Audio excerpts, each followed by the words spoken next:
Antidepressants, so they lift the mood. Anti-inflammatory, so they give decreased pain and inflammation in the body. They are great for protection of the heart, for lowering the cholesterol, and many other benefits.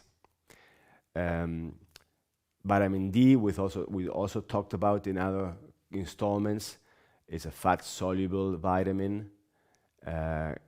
Very, very good to check your levels. And if it's ideally, you want to have it at 50 or more, but 40 is okay. Anything less than 30, you definitely want to supplement and or expose yourself more to the sunlight, because it is also activated endogenously in our skin by the exposure to sunlight. So fats, we did that. Okay, how do we store fat? How does the body store fat? Insulin, insulin, insulin. So this is at the core of the fad of the 1980s and 90s, which was low-fat diet. We thought, hey, fat makes us fat, then let's have low-fat diets. And that was a very simplistic, almost naive perspective. It didn't work. The epidemic of obesity skyrocketed instead of decreasing with this approach. Why? Because of the insulin factor. Because when we have a food that has when we decrease the fats, we emphasize more the carbs. So diet became low-fat, high-carb diets. And that was our downfall. Because a fast increase in glucose in the blood by a simple carb in the diet triggers an equal release of insulin to bring the glucose into the cells. That's what the insulin does. The insulin brings the sugar that is going around in the blood and opens the gates into the cells and makes the cells take the glucose. So the blood decreases the amount of sugar. But the side effect is the key here. When insulin does that, it also tells the fat tissue, make more fat, store fat. And that's why a high carb diet makes us gain weight. And the fats are stored primarily by this signal coming from the insulin. So when we eat a carb, how fast the carb becomes sugar in the blood is the key thing, because that's going to dictate how much insulin and how fast the insulin is sent out and how much it tells our organs to store fat instead of burning it. If we do a high protein content, the opposite takes place. So any blood sugar management needs to have a very smart approach on the ratio between fats, carbs, and proteins. More protein, more the good fats, and less of the speedy carbs, the ones who fast go into the blood. And we'll go into the glucose balance in a second, okay? But these are the key concepts. Now, there's two types of fat in the body, basically. The regular fat, let's say, the one that is just pure caloric value, storage of calories, that we burn first when we need calories, that we store when we have too much calories, and that's the fat that is under the skin in general in the body, right? And that shows up when we are overweight and so forth. There's a second type of fat that grows around the organs. It's a visceral fat.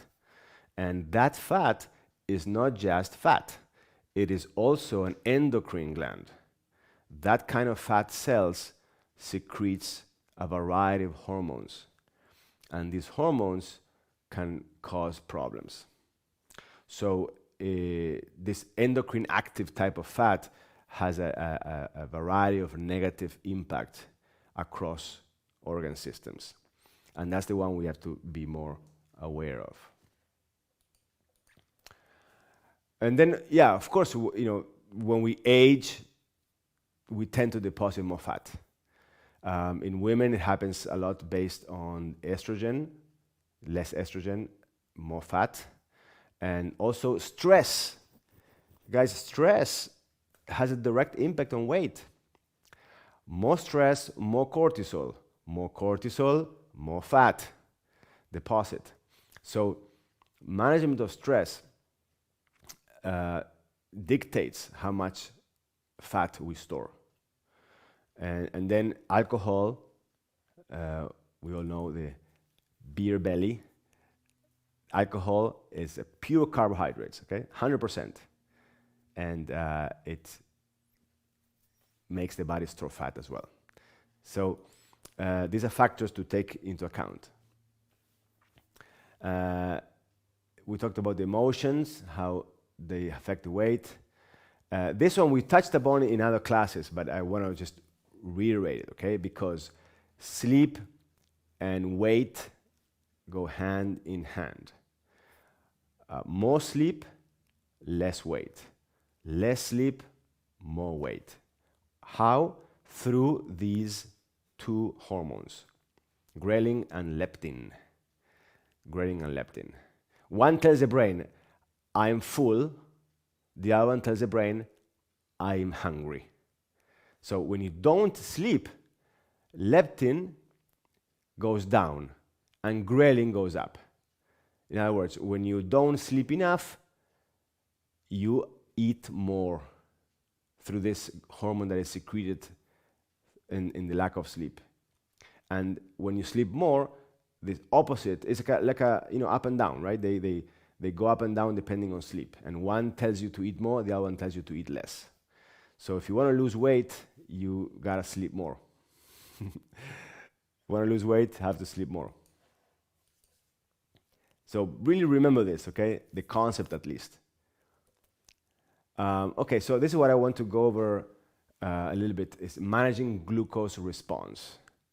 And so this will be our wrap-up of today's class, and then we'll do some questions. Managing glucose response. Because how we manage the glucose, like I said, absorption is fast, then that generates a cascade of events that leads to weight gain, amongst other things. But we are focusing on that today. And this dysregulation of glucose in blood is super, super duper common. 160 million people just in this country, in the United States. And today we know a lot more about how to manage the glucose pathways.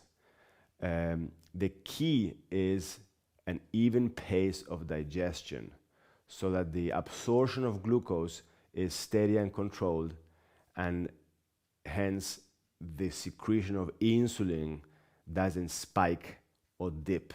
It's more steady. And that's the key way to do it.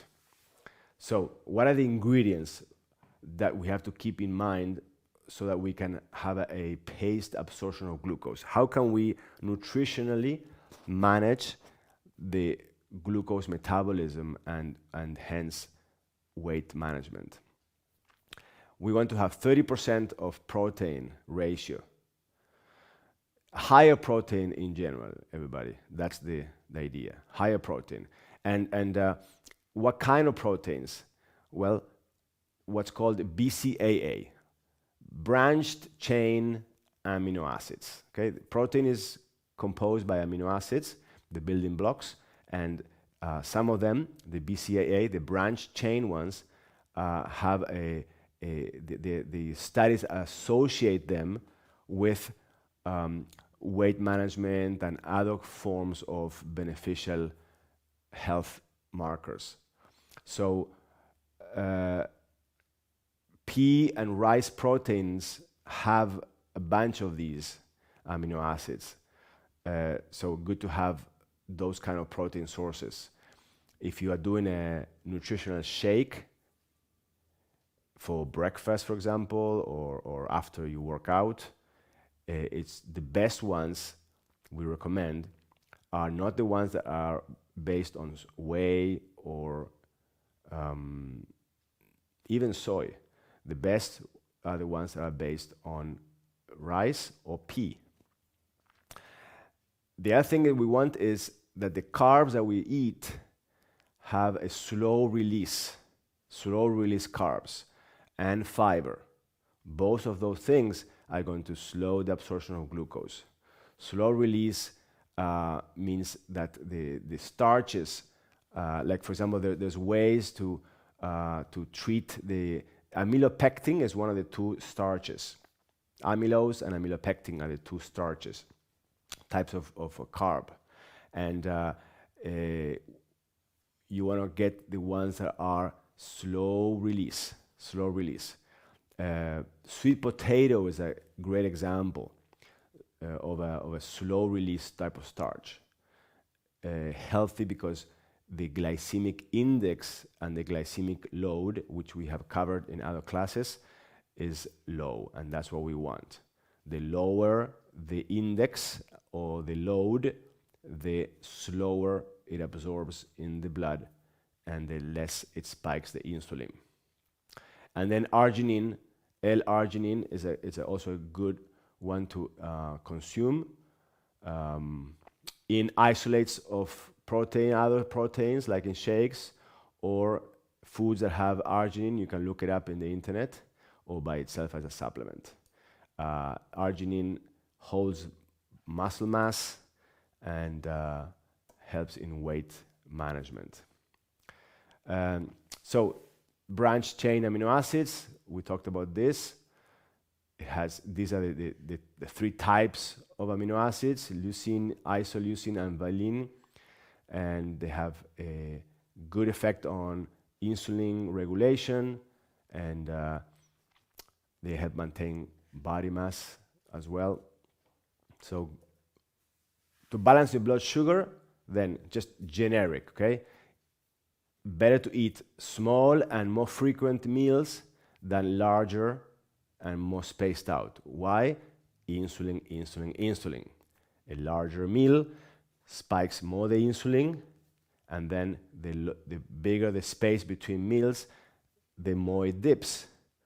And then this up and down seesaw is the one that precisely triggers the most fat deposit, is the speed in which it goes up and down. Low glycemic food, low index foods, and then consider a shake in the morning if you're really wanting to balance your blood sugar. Если вы действительно хотите изменить уровень вашей глюкозы в крови, то используйте... Hold on a second. You put yourself in mute, Секундочку. Dennis. Пожалуйста, выключите свой микрофон.